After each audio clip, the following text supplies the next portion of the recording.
So I'm going to pop it up 2 notches. So it's like 800 with that. Which will take it to 1240.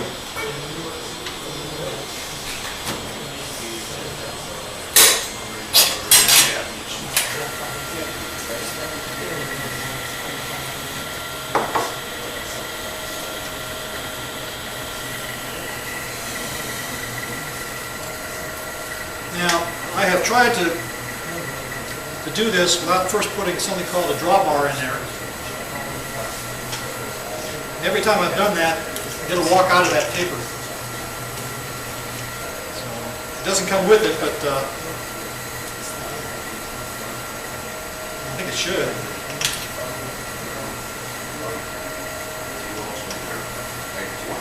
It's called a drawbar.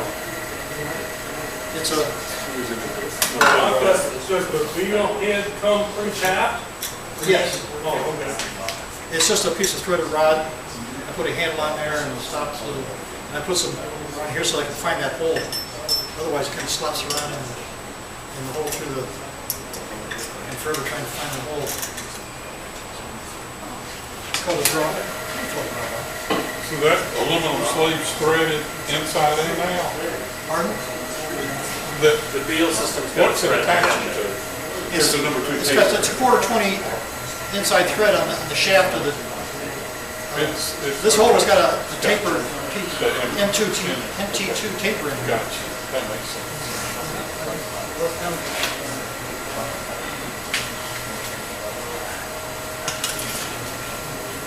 All right, that's.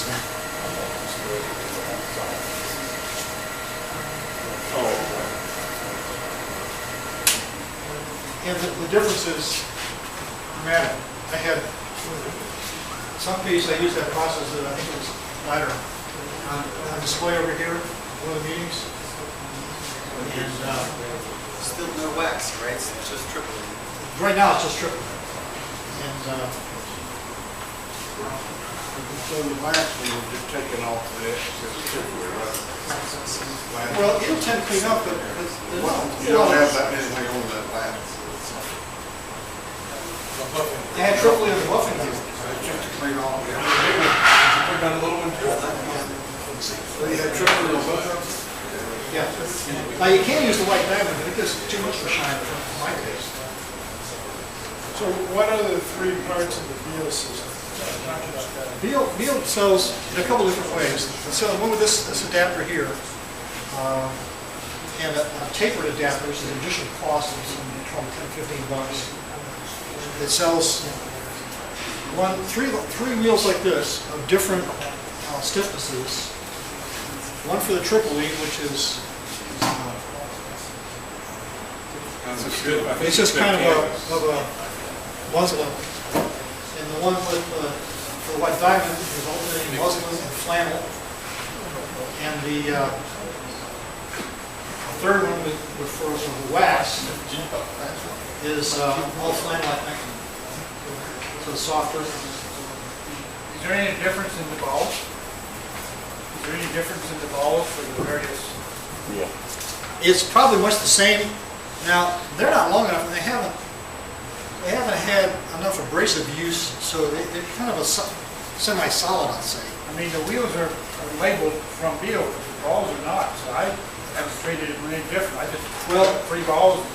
They Loaded on it myself. I didn't know if I should have. well, I did too, The but they put color a little O-ring on there. It's white for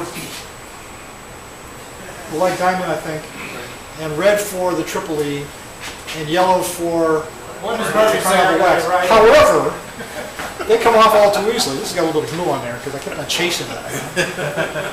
Well, Murphy would make sure I didn't get it right. So this is the Renaissance wax. This is my favorite wax. It's such a really good structure. Old piece of, you can tell I'm from up north, it's an old piece of long underwear.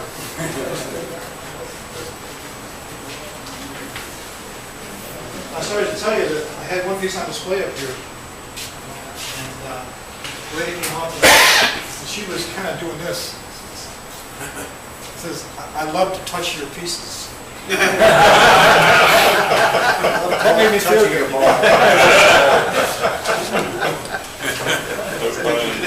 Spheres. She's touching my phone. Well, I know what she meant. Yes. But I think that speaks to the tactile beauty of something. It may look good, but if you also get a nice feeling out of just handling it, I don't mean in any kind of erotic way. Just the sort of texture of it is just kind of nice to feel. That adds to the perception of beauty and the warmth to a piece. So that's another benefit of doing a decent, or I won't say decent because I don't want to value judging here. Effective finishing job. So let me talk a bit about some of the things that I've done and how I finished. Any questions so far? Bob, You asked a bunch of I have questions. an extension I got from craft supplies of somebody that just does away with the Morse tape or just screws directly onto the 1x8 headstock. And it sticks it out a little bit farther from the headstock. You can make one. Like this? Wait, It's got a little bit of threaded insert in here. You can Right, put pretty in clever. number 2 jaws. And I got busy, I was playing with it, I had some extra time. And We were over at Frank's and it place. puts in a number 2 jaw chuck of some kind. But the important part of it is it extends it further out. If you're doing a platter or something like that, Yeah. you can't get all of it because you keep on hitting the headstock with a short guy. So a longer one, this is a piece of ash. Any scrap you have lying around is big enough for the 2 inch, 2 jaws, and you can put a, it doesn't have to be this thick. Sure, you don't have to decorate it, it's just that's your job. I've heard people were up there, and they often hit the edge of their bowl on the aluminum piece.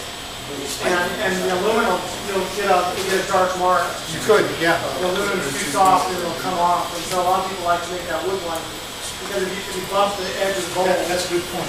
it won't get an aluminum mark on it. But there's some, I could not do that platter Right. no matter what lathe I was on because we hit the headstock right here.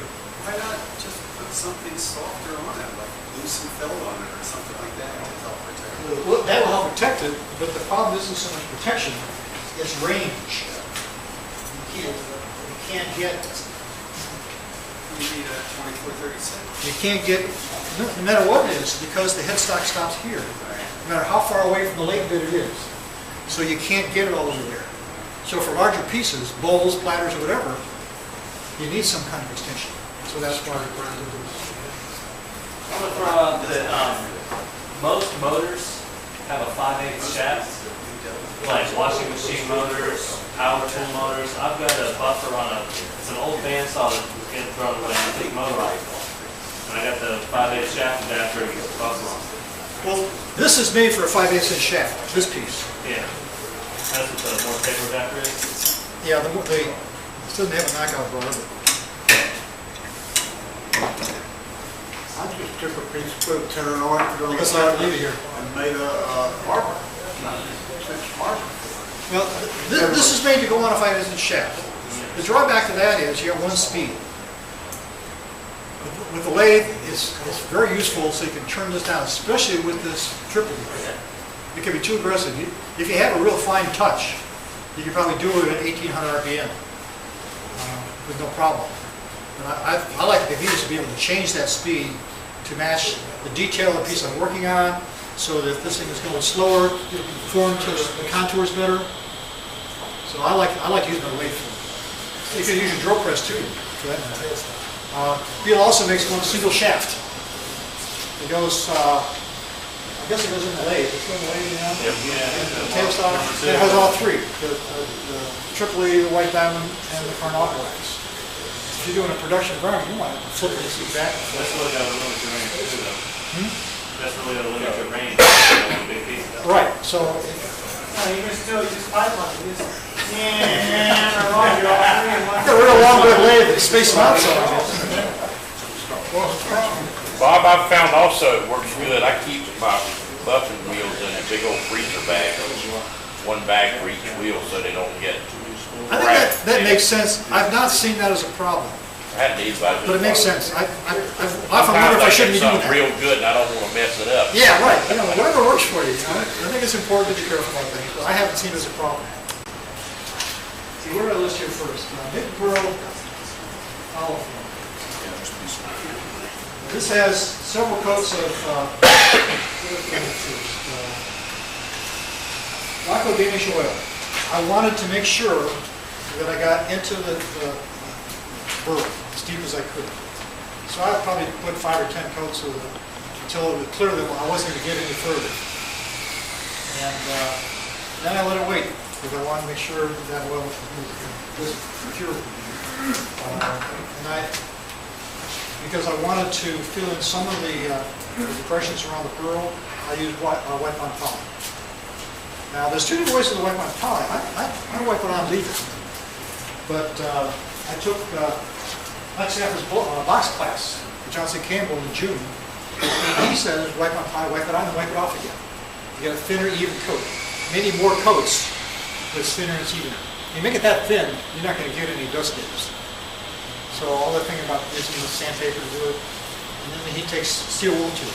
And that's another way to do it. And then, Why does he say to wipe it off over there? Yeah, wipe it on, wipe it off. What's that? Like we do for the oils. Let it dry in between? No.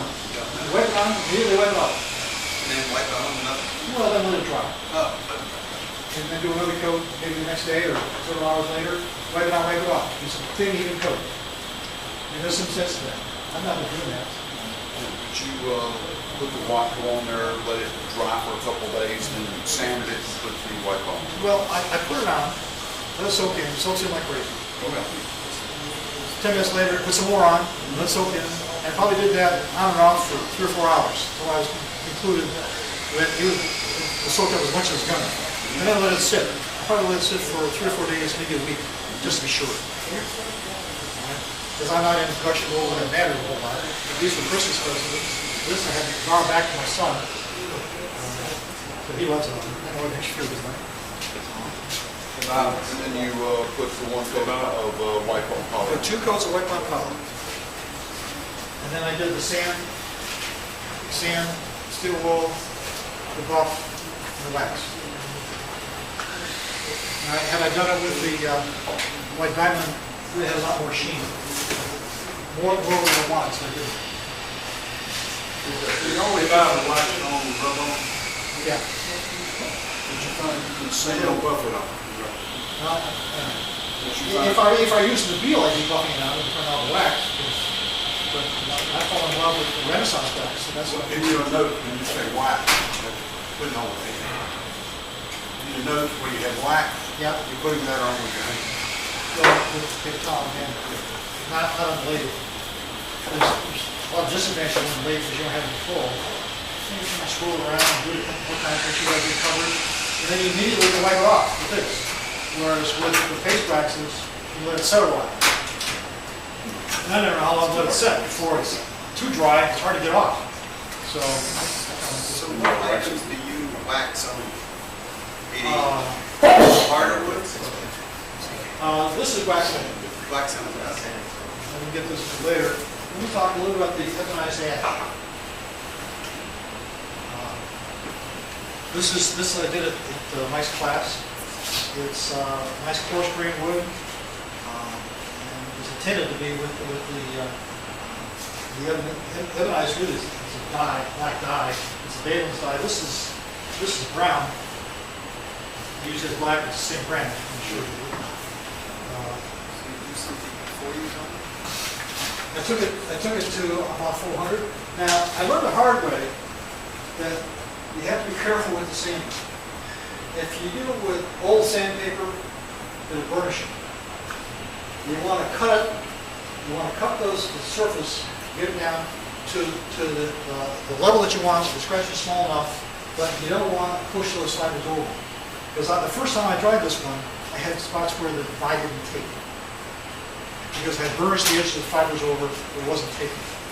I had to go back and sand it again by hand at 350 and then go back up to 400 so that it was I'll call it a fresh surface that was unburnished. And then it soaked in perfectly. I thought, shoot, I'm doing this sucker. But a little bit of sanding and you took it down nice. And then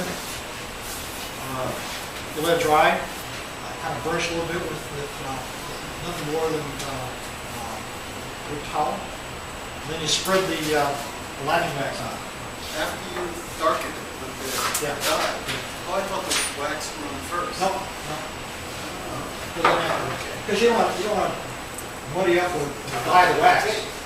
So the stain first, burnish it a little bit, and spread the lemon wax with a piece of paper towel or whatever all over it.